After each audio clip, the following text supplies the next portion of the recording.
The shotgun blast echoed through the hollows of the old farmhouse like God's own thunder, shattering the autumn silence and sending a flock of crows exploding from the oak trees. Maxwell's body crumpled against the splintered porch railing, his diary tumbling from limp fingers into the blood-soaked dust, pages fluttering like dying butterflies. In that frozen instant, as his grandfather's pickup skidded to a halt in the gravel drive, the world narrowed to the metallic tang of regret and the faint, fading whisper of a love that had never been spoken aloud. Elias Hawthorne gripped the steering wheel until his knuckles bleached white, the engine's rumble dying to a cough as he stared at the scene unfolding like a nightmare etched in crimson. His grandson, his boy, the one he'd taught to bait hooks and mend fences, lay twisted on the porch steps of the family home in Willow Creek, Nebraska, a .12 gauge still smoking in his hand. The air hung heavy with the scent of gunpowder and rain-damp earth, the kind of October chill that seeped into your bones and stayed there. Elias stumbled from the truck, his boots crunching leaves, heart slamming against his ribs like a trapped animal. Max? Jesus? No, Maxwell.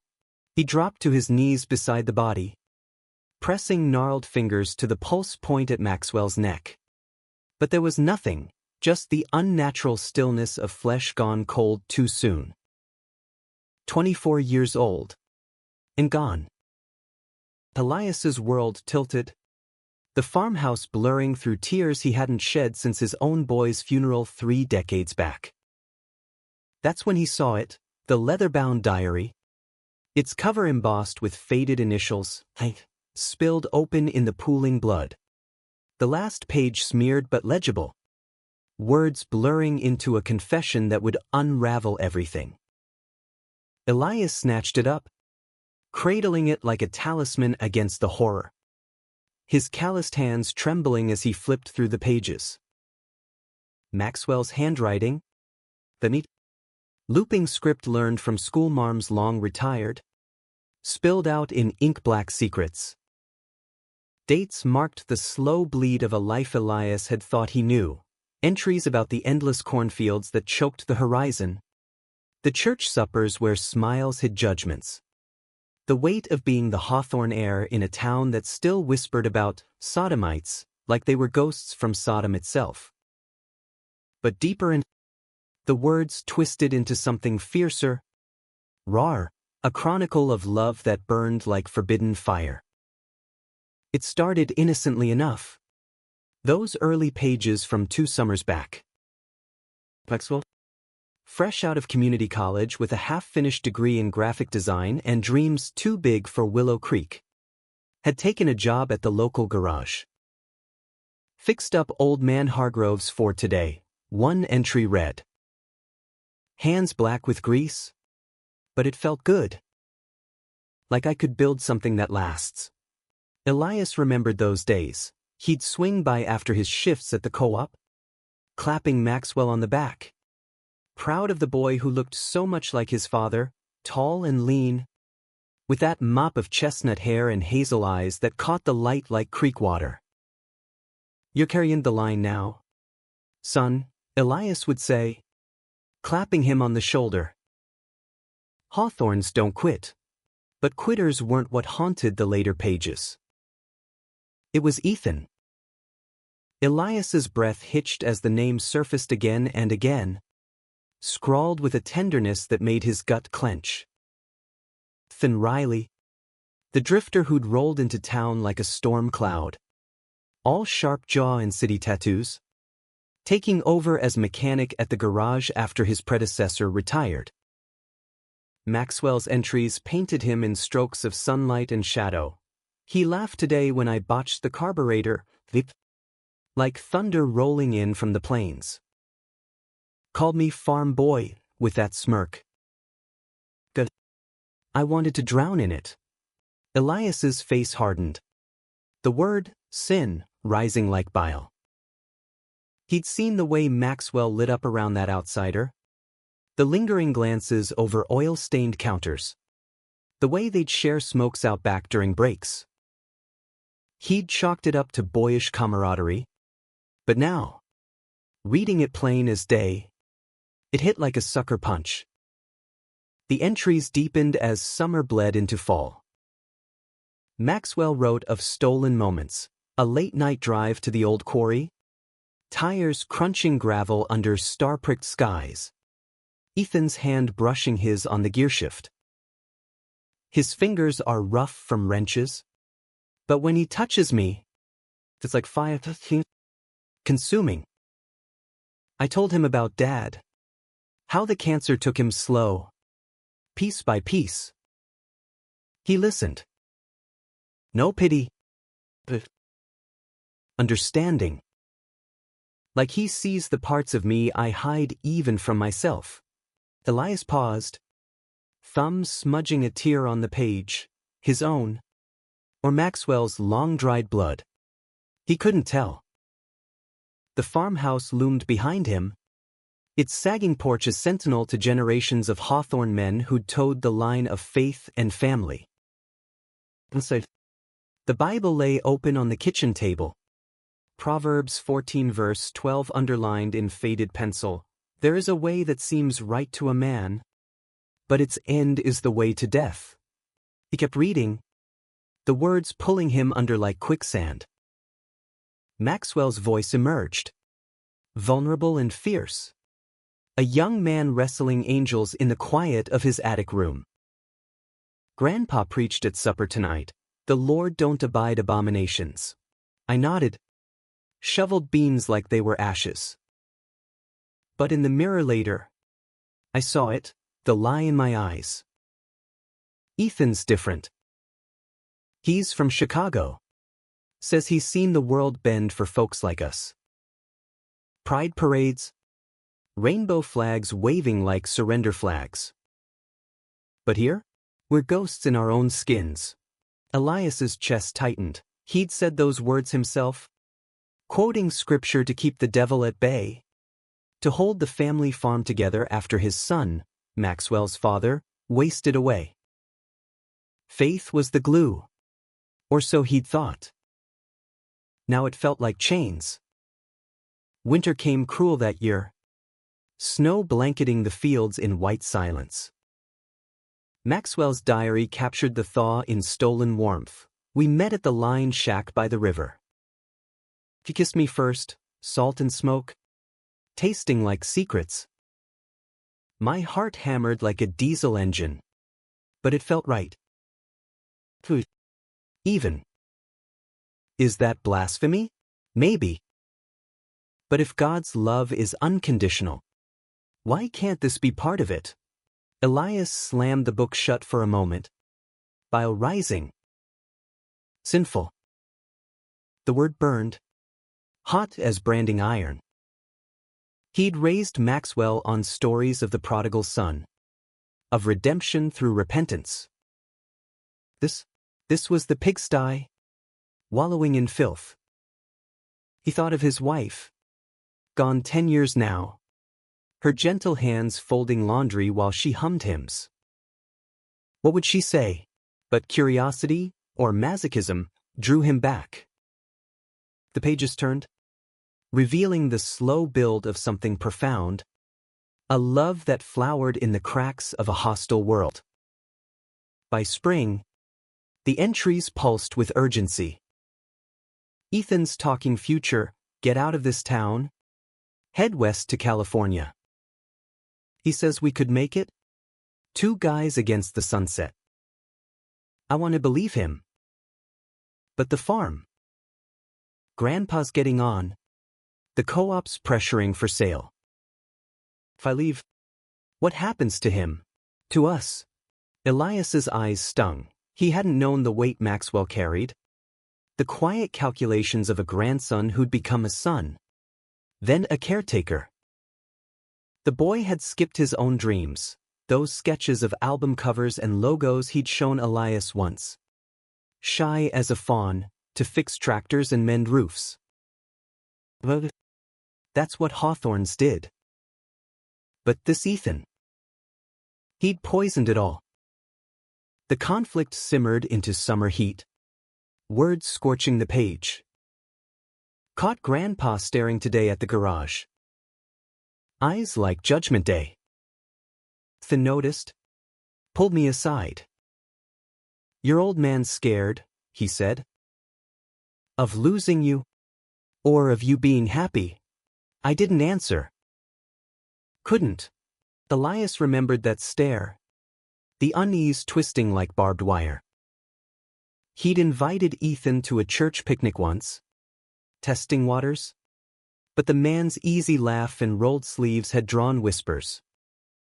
City folks muttered. Bringing trouble. Elias had nodded, but inside, doubt flickered. What if the trouble was his own blindness? Then came the betrayal, sharp as a shattered bottle. July 4th. Fireworks cracking over the fairgrounds. Maxwell wrote of a fight that cracked the foundation. Ethan's ex called, some guy from back east? Voice like velvet poison. Said he'd come for him. Make it right. Ethan swore it was nothing, but his eyes. Doesn't? Like I'm the placeholder till something better docks. I pushed him away. Told him to go. He did. Packed his duffel at dawn. Left a note. This town's killing you. Don't let it kill us. But it's already dead. Elias's throat closed. Betrayal. The bitterest pill. He'd seen Ethan peel out of town that morning. Taillights fading like a bad dream. Maxwell had come home hollow-eyed, throwing himself into work. But the diary captured the fracture, the nights staring at ceilings. Whiskey burning paths down his chest. Questions circling like vultures. Am I enough? Is love just a lie we tell to survive?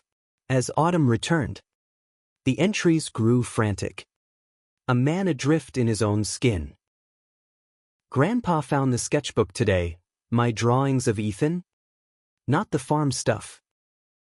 Burned them in the barrel out back. Didn't say a word.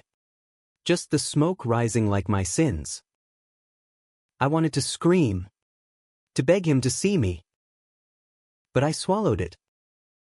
Always swallowing. Elias's hands shook. He'd done that. Yes, the acrid smoke. The finality of flame. He thought it mercy. Purging the devil's work. Now it felt like arson on a boy's soul. The pages dwindled.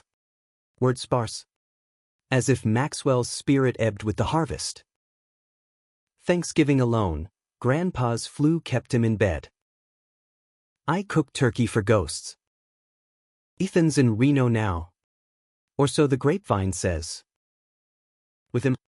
Probably. Good for him. I'm the root. Tangled here. But roots can choke. Elias wept then. The diary slick against his chest. He'd been sick that week. Oblivious to the feast laid out cold. What else had he missed? And then, the end neared. October entries. Feverish scrawls. Can't breathe anymore. The farm's sold. Copen. Grandpa's talking assisted living in Lincoln. What's left? A boy who loved wrong. A love who left. A life half-lived. Elias's vision swam. The sale papers sat unsigned on his dresser still. A bluff to force Maxwell's hand. But the boy hadn't known. The shotgun. The porch. The blast. Elias flipped to the final page. Blood crusted at the edges. Maxwell's handwriting jagged but resolute. If you're reading this, Grandpa, I'm sorry. For the sin. For the silence. But know this, I loved him like you loved Gran, fierce. Without apology. And I stayed for you. Because you're all I had left of family. The farm? Sell it. Don't let regret be your grave. Yours in whatever comes after. Miss Elias collapsed. The diary clutched to his heart, sobs racking his frame as sirens wailed in the distance. Sinful? Saintly? In a way no sermon could touch. The last page hadn't broken his heart, it had mended it. Too late. With threads of grace. The paramedics arrived in a blur of red lights and efficient hands, their voices a distant hum as they zipped Maxwell into a bag that seemed too small for the life it contained. Elias sat on the porch steps, diary in lap, staring at the smears of blood on the wood like they were accusations from the earth itself. Willow Creek's volunteer fire chief, old Harlan from down the road, clapped a heavy hand on his shoulder. Elias, come on now. Let's get you inside. Mary's on her way, your daughter-in-law. She'll handle the calls. Maxwell's aunt by marriage. The only family left after the cancer claimed her husband, Elias's son, and her own grief had carved her into something sharp-edged. She pulled up in her sensible sedan 20 minutes later, face pale as milk under the floodlights, and when she saw the gurney wheeled away, she crumpled against the truck, keening like a wounded thing. Oh. Good. Not my boy. Elias. What happened? He couldn't speak at first. Just thrust the diary into her hands, the leather warm from his grip. Read it, he rasped. Voice cracked from disuse. The end. It'll tell you. Mary took it like contraband, flipping pages in the kitchen under the harsh fluorescence. Elias nursing black coffee that tasted like ash. The house felt cavernous now. Shadows pooling in corners where Maxwell's laughter used to chase them away, holidays with corny jokes, summer nights with baseball on the radio. As she read, her expression shifted from shock to sorrow, lips moving silently over the words of love and loss. When she reached the last page, a gasp escaped, and she pressed a fist to her mouth, tears carving tracks through her makeup. He thought we didn't see him. All this time, carrying it alone. Elias nodded, the weight of years settling heavier. I called him Sinful. In my head, after I found those sketches. Burn him like trash. And he knew. Felt it. She reached across the formica table, her hand covering his, soft where his was rough. We all did. In our ways. The church talks. The sideways looks. But Ethan. That boy lit him up like nothing else. I saw it at the fair last summer. The way Max watched him ride the rides. Grinning like a fool. The name hung between them. A specter. Ethan Riley. Mary had met him once. Over pie at the diner. His easy charm masking something restless. Chicago boy, she'd said later. Too slick for these parts. But now. Regret laced her words. Should have said something. Invited him proper. Made him feel welcome. Dawn crept in. Gray and unforgiving. As they sat vigil. The diary open like a wound.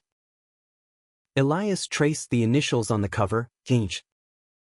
For Maxwell James Hawthorne, remembered the day he'd given it to the boy on his 18th birthday. Write your truths, son, he'd said. Keeps the devil honest. Bitter as quinine. By noon, the coroner's van had come and gone. Questions asked in low tones. Accident? Intentional? Elias lied through his teeth, hunting mishap, to spare the gossip mill. But inside, the truth festered. Word spread like prairie fire. By evening, the church ladies arrived with casseroles and condolences, their eyes darting to the empty chair at the table. Pastor Wilkins, with his wire-rimmed glasses and voice like oiled leather, pulled Elias aside in the parlor. Tragic, brother. The boy was troubled. Demons? Perhaps. But the Lord's mercy is wide. Elias's jaw set, the diary burning a hole in his pocket. Troubled? He was good. Pastor. Better than us. The man blinked, unaccustomed to pushback, and murmured a prayer before retreating. That night, alone in the attic, Maxwell's room, untouched since the blast, Elias unpacked the boxes he'd stored there. Sketchpads emerged, filled with Maxwell's art, bold lines of cityscapes he'd never seen, portraits of faces from magazines, men with kind eyes, hands intertwined. One drawing stopped him cold, captured mid-laugh, eyes crinkled, a wrench dangling from tattooed fingers. The love in those strokes was palpable, a quiet rebellion against the beige walls of Willow Creek. Elias sat on the twin bed, springs creaking under his weight, and let the grief come in waves, not just for the boy gone, but for the man he'd failed to know. Mary stayed through the week, handling arrangements with a brisk efficiency born of burying her husband. The funeral was set for Saturday. Agnes's packed to the rafters with neighbors who'd known Maxwell since he was knee-high, chasing fireflies in the yard. Elias stood at the graveside under a sky bruised with clouds, the casket lowered beside his son's plot, earth mounded like a fresh scar. Eulogies flowed, Harlan on Maxwell's steady hand with engines, the widow Jenkins on his kindness delivering groceries. But Elias's turn came last, voice steady as he clutched the diary like a shield. "He was my grandson," he began. The crowd hushed, wind whispering through the pines. "Taught me more about grace than any pulpit. In here, he tapped the book, he wrote his heart. Love fierce. Stayed loyal. Called it sin. Once. In my fool head. But the last page? That's the truth of him. Selfless to the end." He didn't read it aloud, too raw, too queer for this crowd, but the words echoed in his mind. A benediction. As dirt pattered on wood, a figure detached from the throng. Maxwell's old high school buddy, eyes red-rimmed, clutching a faded baseball cap. Afterward, at the reception in the church hall, Jake cornered Elias by the punch bowl. "He talked about you. You know. Said you were the rock." Jake was straight as an arrow, married with a toddler, but his voice cracked with something deeper, grief for a friend lost to shadows. "That Ethan fella. He called last week. Heard about the farm sale. Wanted to talk to Max. I didn't pass it on. Thought it was water under the bridge." Elias's blood chilled. Betrayal's echo. From a place unexpected. "You what?" But Jake shrank, mumbling apologies, and Elias waved him off. The room spinning. Water under the bridge? It had been a flood, sweeping Maxwell under. The days blurred into numbness. Elias wandered the farm at odd hours. The for sale sign a mocking flag in the driveway. Cornstalks rustled like accusations, the river murmuring secrets it wouldn't share. One evening, as frost nipped the air, he drove to the quarry, the spot from the diary, etched now in his memory. Gravel crunched under tires, the water below a black mirror reflecting stars. He sat on the hood, diary open, reading aloud to the night, the kisses, the dreams, the ache. You deserved better, boy, he whispered. A world that sees you whole. Back home, the letter waited, postmarked Reno. Ethan's handwriting, bold and slanted, heard too late. I'm coming back. For him. For answers. Elias's heart stuttered, rage, relief, a tangle of both. The prodigal, returning not for fatted calf, but for closure. Ethan arrived 2 days later, pulling up in a battered Chevy that had seen better decades, dust caked from the drive. He was thinner, shadows under those sharp eyes, a duffel slung over one shoulder. Elias met him on the porch, the same step stained faintly despite scrubbing. You got nerve, Elias growled, but there was no heat in it, just exhaustion. Ethan's gaze dropped to the blood-faint wood.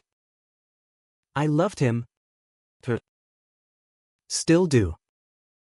That note I left? Cowardice. Ran because I was scared of dragging him down, of this place breaking him. He pulled a crumpled photo from his wallet, him and Maxwell at the fair. Arms slung casual, grins wide. He stayed for you. I get that now. Elias studied the faces. So young. So alive. Sit, he said finally, gesturing to the swing. They talked till midnight, Ethan spilling his own story, orphaned young, bounced foster homes. Chicago's underbelly teaching him love was transactional. Max was different. Pure. Made me want to be better. Elias shared fragments, the cancer, the farm's slow death, his own buried regrets, a youth flirtation with a ranch hand, hushed and hurried, never named. Dawn found them allies, bound by loss. The diary, Ethan said softly. Can I? Elias handed it over, watching as tears traced Ethan's cheeks on that final page. Selfless, he echoed. Like Christ on the cross, bearing what wasn't his. The conflict reignited midweek. When Pastor Wilkins dropped by, Bible in hand, eyes narrowing at Ethan's truck. Heard the rumors, the pastor said, voice low. That boy's passing, devil's work. Some say. You consorting now? Temptation renewed. Elias's temper flared. A spark to dry tinder. Get off my land. Maxwell's soul was cleaner than yours. Preaching hate from the book of love. The man retreated, buttering. But the seed was sown, whispers at the co-op, glares at the diner. Betrayal from the flock he'd shepherded. Ethan stayed, helping with chores, his presence a quiet haunting. They'd pore over Maxwell's sketches, Ethan tracing lines with reverence. He saw beauty here, he'd say. In the ordinary. In us. One evening. As thunder rumbled distant, Ethan confessed the deeper wound. My ex, that call? It was closure. Not temptation. But Max didn't believe it. Pushed me out. Regret hung heavy. A shared shroud. Elias nodded. The pieces fitting. He thought he wasn't enough. Carried that alone. The climax built like a squall line, the farm auction set for month's end. Buyers circling like crows. Elias, buoyed by Ethan's fire, decided to fight, petition the co-op, rally neighbors. But on auction eve, Harlan arrived with papers, Town councils pulling support. Pastors stirring pot. Calling it moral hazard after. You know. Rage boiled over. Elias stormed the church that night. Diary in hand. Ethan at his side. The congregation gasped as he mounted the pulpit. Voice booming, "You call my boy sinful? Read this." He read the last page aloud. Words echoing off stained glass, "Love. Farewell." Gasps turned to sobs. Faces crumpling under truth's weight. Pastor Wilkins stood, mouth agape. But an elder, a weathered widow who'd lost her son to AIDS in the 80s, rose. "He's right. We've been blind." The room fractured, then mended in murmurs of amends. Checks appeared next day for the farm, neighbors chipping in. Shamed into generosity. The co-op relented. Lease extended. But victory tasted bittersweet. In the attic, Ethan found Maxwell's last sketch. The three of them, Elias, Maxwell, under the oak. Hands linked. A dream unfulfilled. Winter clamped down on Willow Creek like a vice. Snow drifts piling against the farmhouse windows, turning the world into a muffled cocoon of white. Elias and Ethan settled into an uneasy rhythm. Two widowers of the heart tending ghosts. Mornings began with coffee strong as tar. Brewed on the old percolator Maxwell had fixed a dozen times. Steam curling like unanswered prayers. Ethan took over the garage shifts.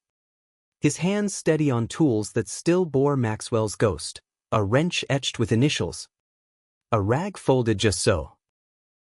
Elias watched from the co-op. Pride flickering amid the ache, the boy who'd run now mended what was broken. Engines humming under his care. Yet the depth of their shared grief carved hollows neither could fill. Evenings. They'd sit by the hearth. Fire crackling against the chill. Passing the diary like a sacred text. Ethan lingered on the romantic passages. Voice soft as he read, "His touch undoes me, fingers mapping scars I didn't know I had." In his arms, "I'm not the farm boy. Not the Hawthorne heir. Just Max." Alive. Tears traced his stubble. And Elias would pat his knee awkwardly. The gesture foreign but necessary. "He wrote of you like poetry," Elias admitted once. "Poking embers. Made me see what I missed." Ethan's laugh was hollow, edged with self-loathing. "I was the villain in his story." Left him doubting. The betrayal gnawed. A constant undercurrent, Ethan's flight to Reno. Chasing ghosts of his past. Leaving Maxwell to drown in silence. Called him from a payphone once. After the ex-drama blew over. But he hung up. "Don't make it harder. I should have fought." Elias sighed. The fire's glow gilding his lined face. "Pride's a poison. Mine kept me silent too long." Their conversations deepened. Peeling layers, Elias confessed the ranch hand from 72. A summer fling cut short by fear of scandal. Buried under decades of denial. Loved him quiet, like a sinner's prayer. Never told a soul. Ethan shared his Chicago scars, nights in back alleys. Love bought and sold, until Maxwell's steadiness pierced the armor. "He made me believe in forever. Then I broke it." Humanity bloomed in those confessions. Fragile as first green after thaw. They attended a support group in Lincoln. A dimly lit community center where survivors of loss gathered, parents of the lost. Lovers left behind. Ethan found echoes of Maxwell's hidden world, stories of pride marches. of coming out under harvest moons. He'd have thrived there, Ethan said afterward, driving home through sleet. Not here. Scraping by. But Willow Creek wasn't without its quiet revolutions. The widow Ellis, Lila, with her silver braid and eyes like smoked quartz, invited them to her quilting circle. No sermons attached. Maxwell fixed my washer last spring, she said over tea, her hands busy with needles. Talk dreams while he worked. Said you? Ethan, the one who sees colors in black and white towns. The women nodded, sharing tales of sons and brothers who'd fled or fallen to the same shadows. No judgment. Just thread and fabric weaving as safety net. Though, was a ghost Elias hadn't anticipated. He crept in sideways, in the brush of Ethan's shoulder during chores. The way his laugh echoed Maxwell's, deep, rolling. One blizzard night, snow howling like banshees, the par failed, plunging the farm into ink. They huddled by candlelight, whiskey loosening tongues, and Ethan leaned in, breath warm. Miss him so much it hurts, he murmured. Elias met his gaze, hazel meeting blue, and for a heartbeat, the air thickened with possibility, a bridge across the chasm of loss. But Elias pulled back, heart pounding. Can't. Not yet. Feels like betraying him. Ethan nodded, retreating to the couch. But the seed was planted, tender and terrifying. The sim didn't die clean, it lingered, shape-shifting. Spring unfurled tentative, mud sucking at boots, the river swelling with melt. The farm revived under their hands, fences mended, fields seeded with hybrid corn that promised yield. Neighbors thawed too, Harlan dropping tools for the boy, Jake confessing over beers at the tavern. I outed him once. You know? High school. Drunk. Regret it every day. Betrayal's ripples. But forgiveness flowed freer now. The diary's truth a bomb. Ethan's restlessness surfaced in May. A letter from Reno, job offer at a big shop. Benefits? A fresh start. Thinking of it, he told Elias over dinner, venison stew. Maxwell's recipe. For us? Or what's left? Elias's fork paused. Gravy cooling. You staying for him? Or me? The question hung, raw as exposed wire. Ethan's eyes darkened. Both.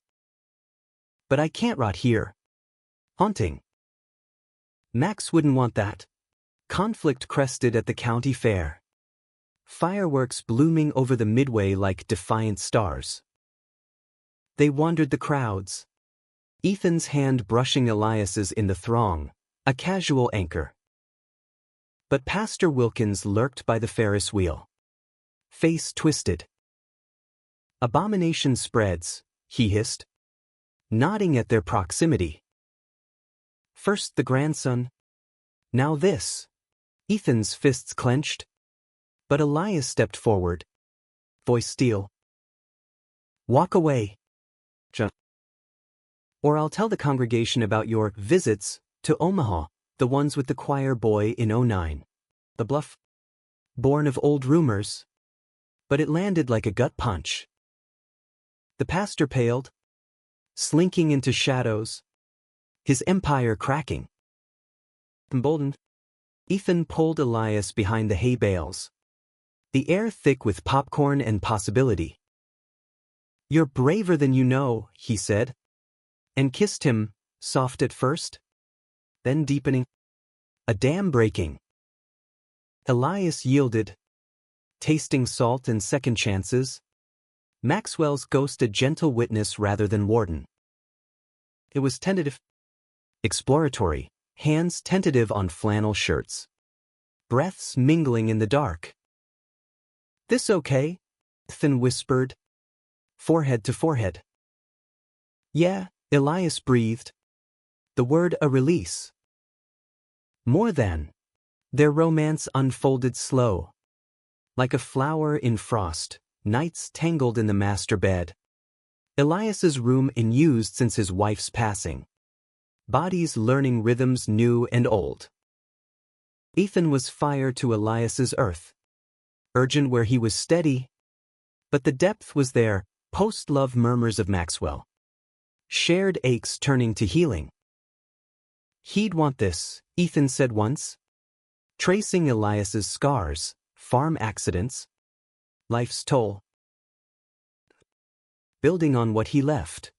But doubt shadowed Elias's age. The town's eyes. Ethan's wandering foot. "What if it's pity?" Elias voiced one dawn. Sheets twisted. Saddled with an old coot. Ethan's laugh was genuine. Pulling him close. "Pity? You're the root I didn't know I needed." Summer heat baked the plains.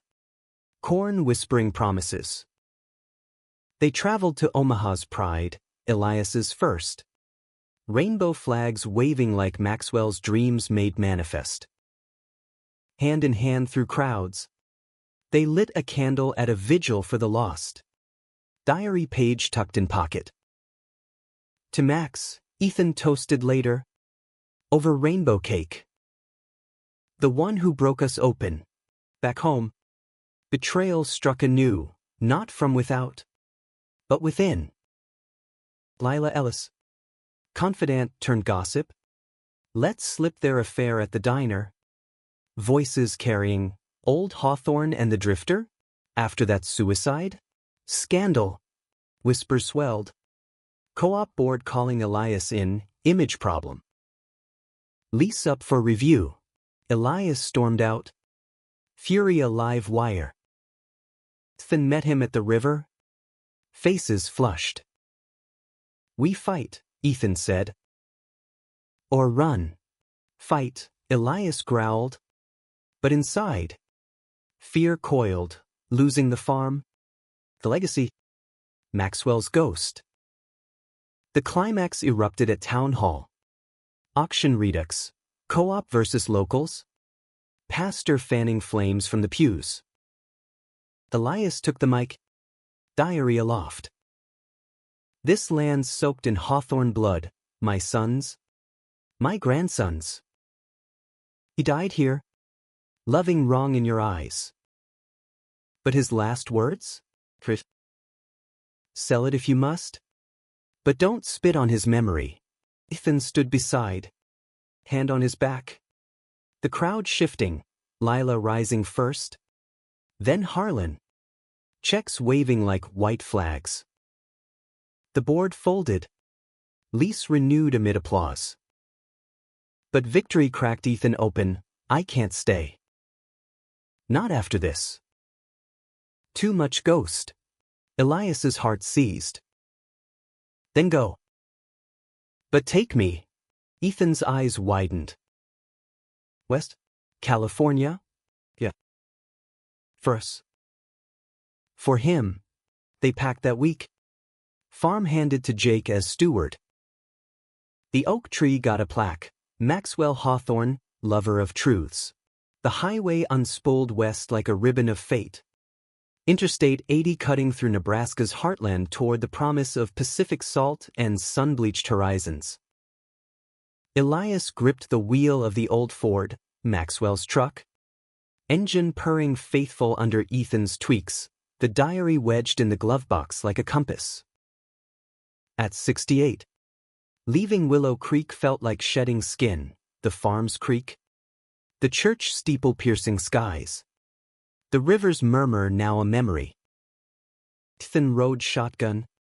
Map app glowing on his phone. But his free hand rested on Elias's thigh, a steady anchor against the unknown. Their first night out? They camped in Wyoming Badlands. Stars a sprawl of diamonds over tent canvas. Lovemaking by firelight was fervent. Bodies attuned now, Ethan's youth yielding to Elias's deliberate pace.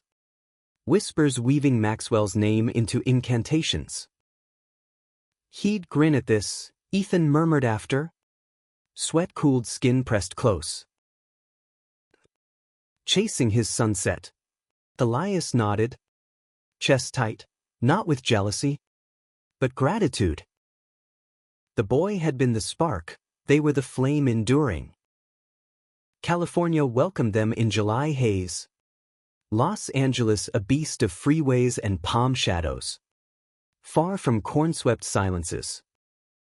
Ethan landed the shop job, high-end restorations for celebs.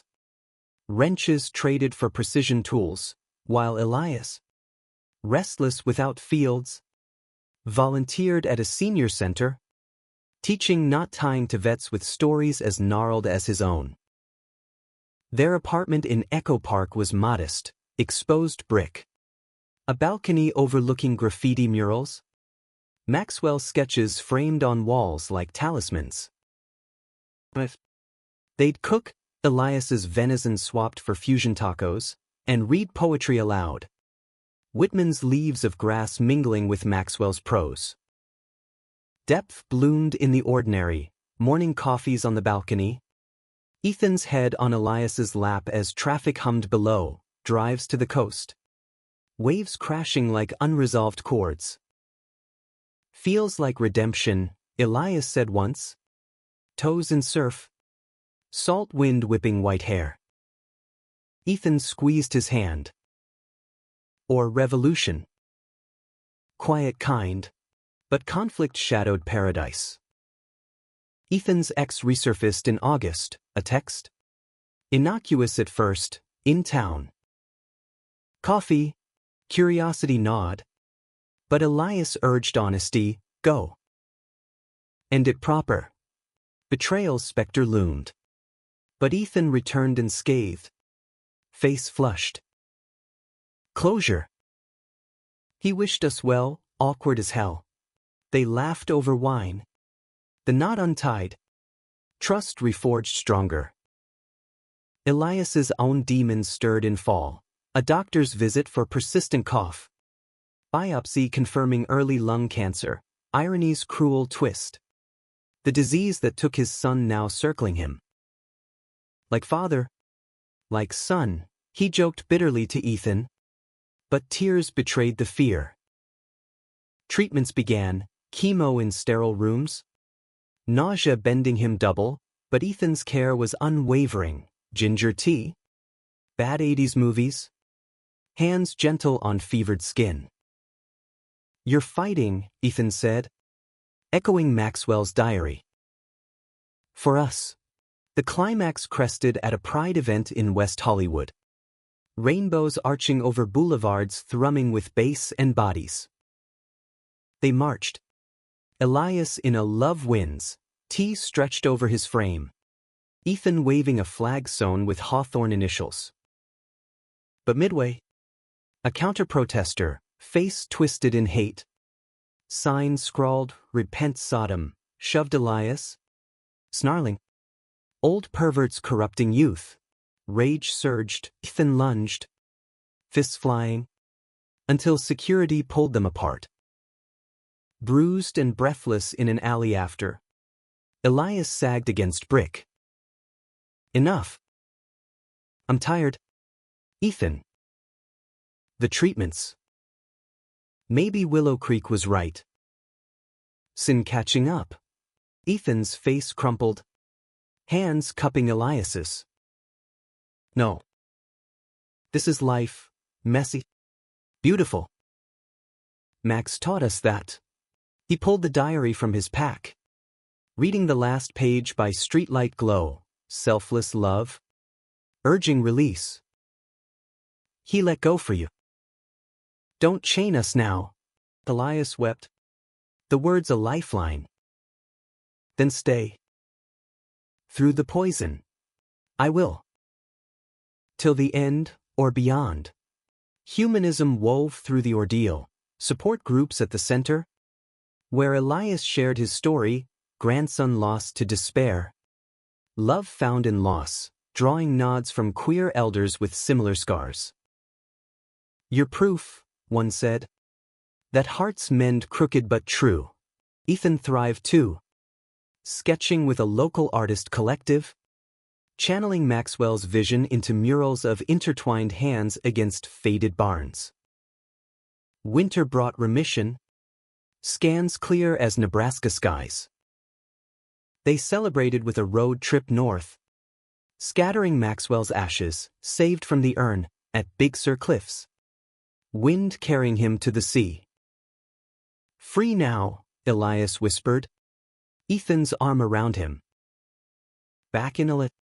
Life deepened, adoptions talks for a rescue dog named Scout. Dreams of a small cabin upstate. Yet the heart's final break came gentle. A year on. Elias, weakened but wise, penned his own epilogue in the diary's margins. Boy, you broke us to build something holier. Sacrament. He passed it to Ethan one sunset.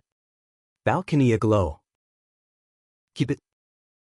For the next chapter. Ethan read, tears falling, then kissed him slow. Ours. No grand tragedy. No tidy bow, just endurance. Love's quiet triumph over judgment's roar. Willow Creek faded to postcard memory. But Maxwell lingered in every glance. Every touch, a bridge between worlds. His last page the ink that bound them eternal. In the end, it wasn't the shotgun or the secrets that defined them. It was the grace unearthed, human and flawed, proving that even in America's fractured heart, love could root deep, bloom defiant, and heal what words alone could not.